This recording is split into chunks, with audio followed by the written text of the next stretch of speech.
Hey everybody, this is a real quick video in case you have Edifier NeoBuds S wireless Bluetooth earbuds and you need to do a hard reset to the factory default settings on them.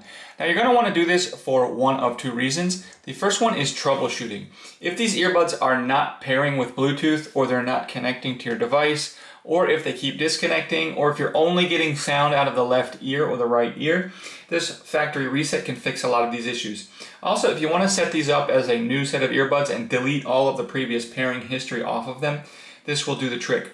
So all you need to do, it's really quite easy to do. You just need to put the earbuds in the case as shown here and leaving the lid open. And we're just going to come in and we're going to press relatively quickly 3 times on this button here. Just go like this, 1, 2, 3.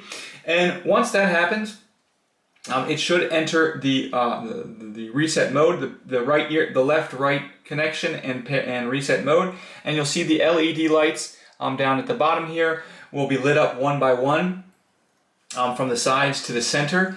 And once that's finished, then the earbuds will connect back to each other and they'll go into pairing mode, and you can go ahead and set these earbuds up as a brand new set of earbuds.